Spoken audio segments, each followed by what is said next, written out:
Hello and welcome to Cần Thơ News of Cần Thơ Radio and Television Station. Here are today's headlines.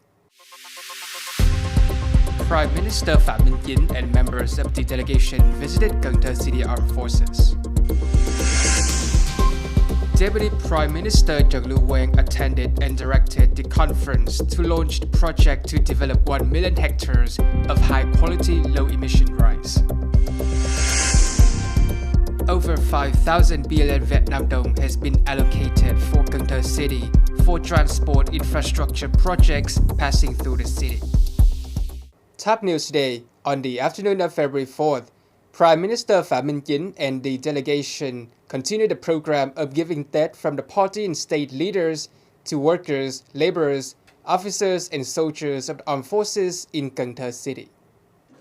During their visit, Prime Minister Phạm Minh Chính and the delegation presented gifts to 200 officers and soldiers of Cần Thơ City Public Security and Military Headquarters of Cần Thơ City, 50 gifts for workers building embankments in response to Cần Thö's climate change, and 100 gifts for workers of Cần Thơ City Urban Joint Stock Company. The Prime Minister expressed his happiness, excitement, and gratitude for the outcomes of overseeing the rules and procedures for workers, particularly officers, employees, and workers in challenging situations within the units. He is confident that the laborers, workers, officers, and soldiers of Cần Thơ City Public Security and Armed Forces will contribute more strength with a renewed spirit and determination to help the city develop as the central city of the Mekong Delta region is expected by the central government. On February 5th morning in Rạch Giá City, Kiên Giang Province, the Ministry of Agriculture and Rural Development held a conference to launch the project to develop 1 million hectares of high-quality, low-emission rice linked with green growth in the Mekong Delta region. Deputy Prime Minister Trần attended and directed the conference. Particular objectives of the project through 2030 regarding environmental friendly farming, in comparison to traditional farming, lower the amount of seed sown to less than 70 kg per hectare, the amount of chemical fertilizers and pesticides of chemical origin by 30%, and the amount of irrigation water by 20%. Regarding production organization, over 1 million farming households employ sustainable farming practices, 100% of production area is linked, and the synchronous mechanization rates reach over 70% of the land. Regarding rice farmers' income, the rice chain added value grew by 40%. 20% of the rice exported from the specialist agricultural region is made up of premium, low-emission branded rice. The project is being carried out in 2 phases, spanning 12 provinces and cities in the Mekong Delta.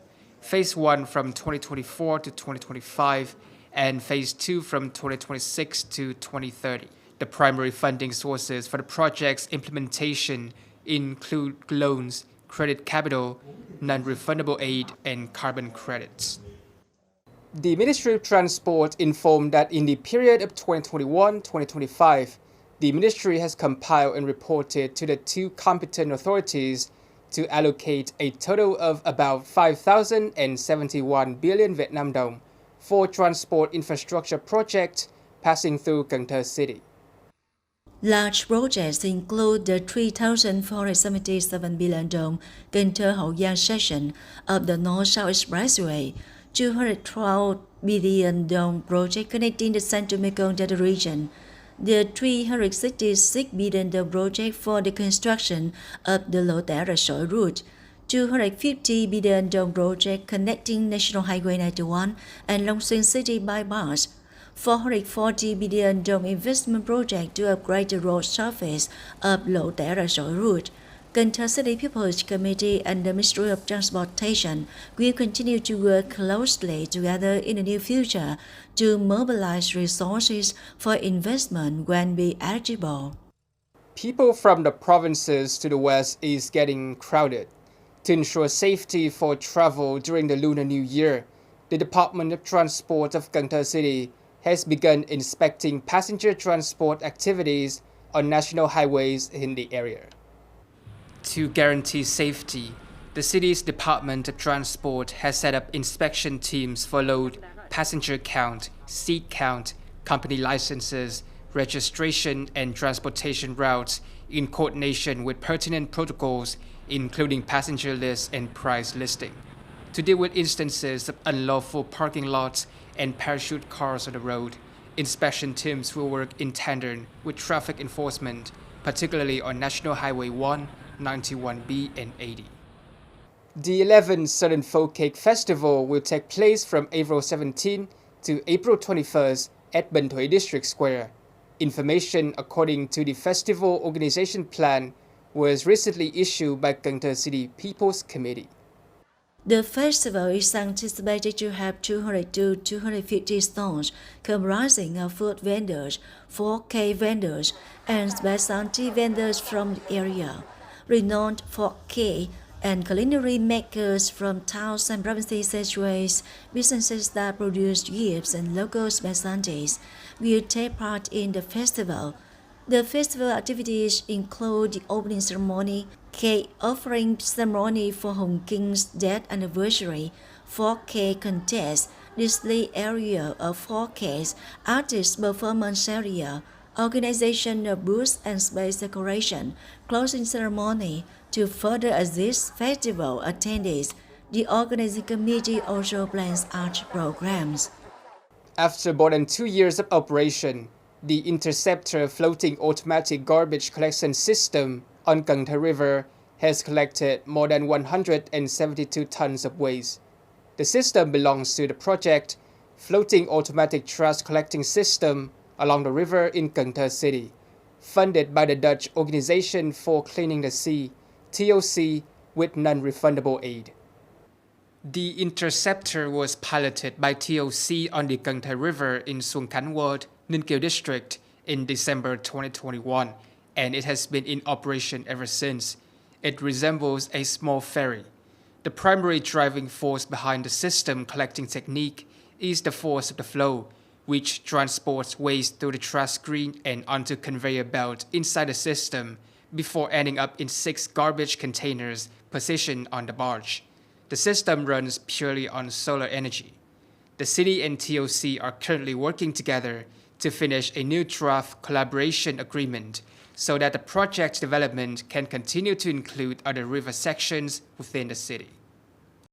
On the evening of February 4th, the 2024 Cần Thơ Spring Flower Market opened at Tây Đô Square in urban area 586 of Phú Thứ Ward, Garang District. This program is sponsored by the City Department of Industry and Trade, coordinated with Garang District and the Department of Industry and Trade of other western provinces. The heads of the Department of Industry and Trade claim that the Spring Flower Market has given the Mekong Delta provinces, towns, communities, traders, and gardeners additional chance to interact, trade, and visit flower growing households during that. Cần Thö's industry and trade will only get stronger in the future, which will make it easier for communities in the region, cities, and provinces to collaborate on the trading of decorative flowers, encourage both tourist and service commerce, at the same time to spark the city's economic growth. This flower market is anticipated to conclude on February 9th. The Department of Irrigation, Ministry of Agriculture and Rural Development stated that it is currently in the middle of the 2023-2024 dry season, the peak of El Niño. It is forecasted that water resources in the Mekong Delta will continue to decrease until the end of the dry season.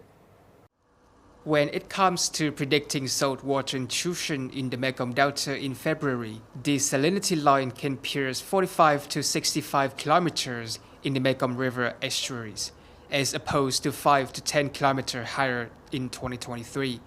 During high tide, saltwater intrusion damages irrigation projects 40 to 60 kilometers from the coast. The Department of Irrigation advises localities to create plans to prevent and address drought, water scarcity, and saltwater intrusion. Plan the 2023-2024 winter-spring crop seeding by the State of Water Resources. Assess each region risk of drought, water scarcity, and saltwater intrusion, and develop specific solutions for each. In addition, keep track of irrigation system water sources regularly and start conserving water early in the winter and spring.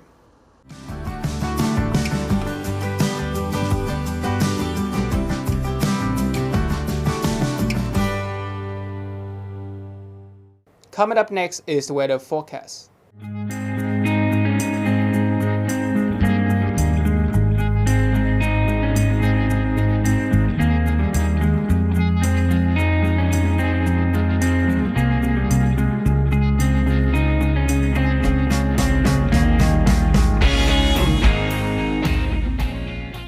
Thank you so much for watching, and I'll see you next time.